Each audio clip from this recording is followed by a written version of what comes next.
باغ کے ساتھ بلبل کو ضرور لے کر آتے ہیں، اور پھولوں کی ٹوکری میں بند کرنے سے ایک تو یہ ہے کہ جو پنجرے کی سختیاں ہوتی ہیں وہ ختم ہو جاتی ہیں، اور دوم یہ کہ پھولوں سے نہ صرف قربت حاصل ہوتی ہے بلکہ بلبل کے ارد گرد پھول ہی پھول ہوں گے، جو صیاد جو پرندے کے لیے سب سے بڑی مصیبت ہے موجود نہیں ہے۔ اب جس صورتحال پر اس کا اطلاق نہایت موزوں طریق پر ہو سکتا ہے، بظاہر وہ مرزا کے سامنے نہیں تھی۔ مثلا انگریزوں کی حکومت کے آخری دور کو لے لیجئے، آزادی کا جذبہ بالکل عام ہو گیا تھا، اور انگریزوں کے لیے بر صغیر پہ یا ہندوستان پہ اطمینان سے مسلط رہنے کی کوئی صورت نہیں تھی، تو انہوں نے اصلاحات کا خاکہ تیار کیا اور اسے نافذ کر دیا۔ یہ یوں سمجھ لیجئے کہ پرندے کو سبد گل یعنی پھولوں کی ٹوکری کے نیچے بند کرنے کی صورت تھی، اور ظاہر یہ کیا گیا تھا کہ صیاد باغ سے نکل گیا، یعنی انگریز جو ہے وہ چلا گیا ہے، یا اس نے یہ صیادی کی جگہ گل چینی اختیار کر لی ہے، یعنی یہ پہلے کی طرح شکار نہیں کرتا اور اپنی قوت کے یعنی بل بوتے پر محکموں کو نہیں دباتا، صرف مالی فائدے اٹھاتا ہے، یعنی پھول چنتا ہے۔ تو ایسی صورتیں مختلف احوال میں مختلف مقامات پر پیش آئیں۔ تو یہ غالب کا شعر جو ہے اس کو آپ ایک طرح سے سیاسی ہی سمجھ لیجئے کہ اس میں انہوں نے سیاست اور اس کے جو مضمرات ہوتے ہیں یا سیاست کے جو اثرات ہوتے ہیں ان کے بارے میں انہوں نے بات کی ہے۔ آئیے اب اگلا شعر دیکھتے ہیں۔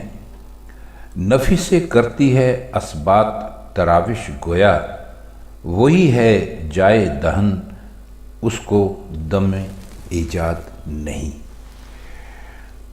اس میں لفظ آیا ہے نفی و اسبات۔ نفی کے معنی ہوتے ہیں نہیں، اور اسبات کے معنی ہوتے ہیں ہاں۔ آپ کو ہم یہ الفاظ اور ان کے معنی پہلے بھی کسی غزل کی شرح کے دوران بتلا چکے ہیں، بہرحال ایک مرتبہ پھر جان لینے میں کوئی حرج نہیں ہے۔ اصطلاح میں دونوں لفظوں کے معنی بہت وسیع ہیں۔ مثلا کلمہ طیبہ کو لے لیجئے، وہ دونوں کا مجموعہ ہے۔ پہلے کلمہ نفی ہے، یعنی لا الہ، اس کا مطلب ہے کوئی معبود نہیں۔ پھر کلمہ اسبات ہے، یعنی الا اللہ، یعنی اللہ کے سوا۔ تو نفی اصطلاح تصوف میں اپنے آپ کو وجود حقیقی میں فنا کر دینے اور اس طرح اس وجود کا اثبات کرنے کو بھی کہتے ہیں۔ اکثر جو ذکر ہوتے ہیں اس میں ذکر نفی اور اسبات سے جو مقصود ہوتا ہے یا مقصد ہوتا ہے وہ کلمہ طیبہ کا ذکر ہوتا ہے۔ اور تراوش کہتے ہیں ٹپکنے کو، نکلنے کو،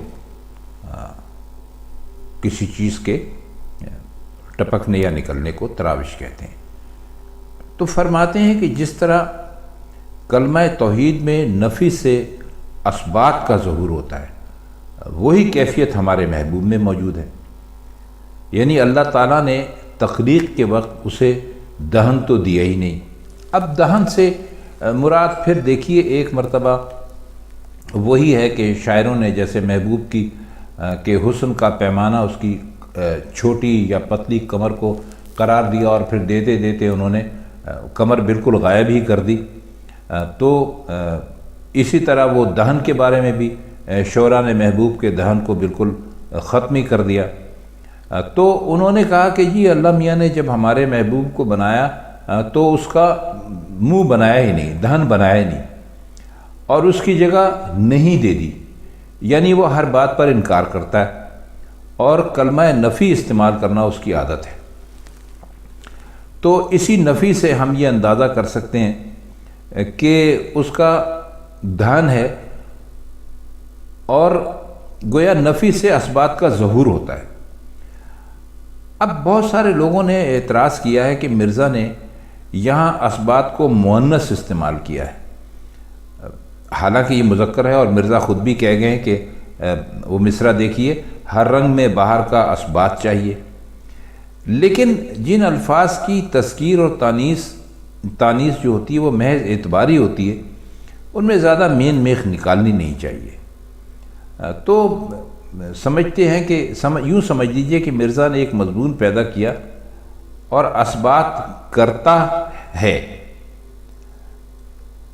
اگر وہ لاتے کہ اسباب کرتا ہے تو کرتا کا الف دب جاتا، اور مرزا نے خود یوسف سیاح کے نام خط میں لکھا ہے کہ جہاں الف دبتا ہے میرے کلیجے میں ایک تیر لگتا ہے، یعنی اس وجہ سے کرتا ہے کہ بجائے کرتی ہے لکھ دیا، اور اعتباری تذکیر اور تانیث میں اسے زیادہ قابل گرفت سمجھنا بھی نہیں چاہیے۔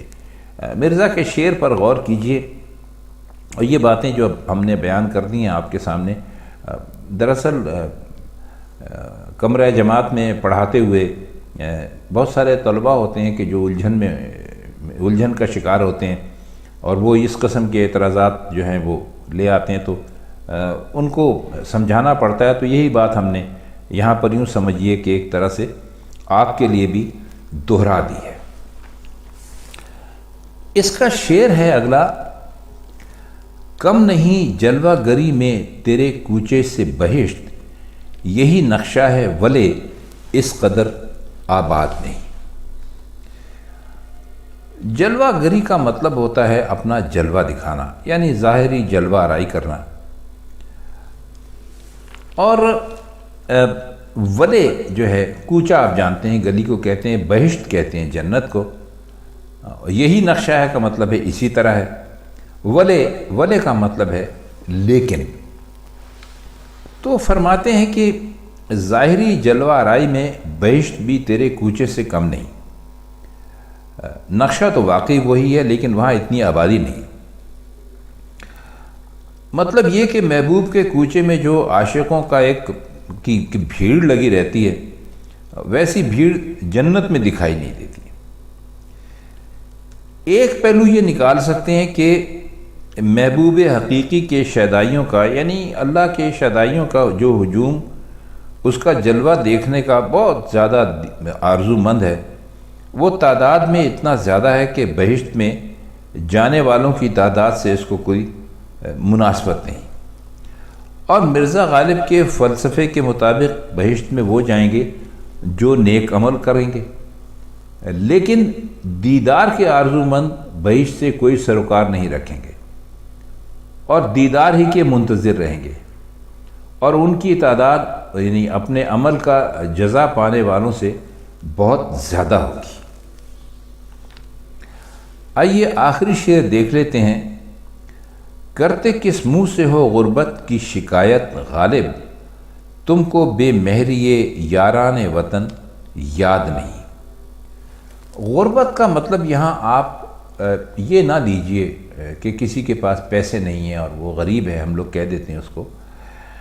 جس کے پاس پیسے نہیں ہوتے اس کو اصل میں درست لفظ اس کے لیے ہے مفلس، اور غریب اس کو کہا جاتا ہے کہ جو بے وطن ہو، تو اس کو کہتے ہیں کہ یہ غربت کی حالت میں ہے، یعنی بے وطن ہے۔ اور بے مہری کا مطلب ہوتا ہے بے مروتی، برا سلوک کرنا، اور یاران وطن کا مطلب ہے وطن والے، یا وطن میں جو دوست ہیں ان کے بارے میں۔ تو فرماتے ہیں کہ غالب تم کس منہ سے بے وطنی کی شکایت کر رہے ہو؟ کیا تمہیں یاد نہیں کہ وطن کے دوستوں نے، رشتہ داروں نے تمہارے ساتھ کس قدر برا سلوک کیا تھا، اور جو تمہاری عزت اور قدر ہونی چاہیے تھی اس کی تو ان کی نزدیک کوئی اہمیت ہی نہیں تھی۔ اب وطن سے محبت اہل وطن کی مہربانی، قدر شناسی اور ہمدردی کی بنا پر ہے۔ جہاں یہ چیزیں نہ ہوں وہاں وطن اور بے وطنی میں آپ جانتے ہیں کچھ فرق نہیں رہتا۔ تو مرزا غالب بھی بے وطنی کی شکایت اسی وجہ سے کہتے ہیں کہ بالکل بے جا ہے کہ یاران وطن سے بہت ہی بے مہری کے انتہائی صدمے اٹھا چکے ہیں۔ تو خواتین حضرات، یہ تھی مرزا غالب کی اس غزل کے بقایا اشعار کی کچھ تشریح جو ہم نے کرنے کی کوشش کی، تو یہ اس کا دوسرا حصہ ہے جو اب آپ سن رہے ہیں. تو انشاءاللہ اب آپ سے مرزا غالب کی کسی اور غزل کے ساتھ کسی اور محفل میں ملاقات ہوگی. تب تک کے لیے ہم چاہتے ہیں آپ سے اجازت. خدا حافظ.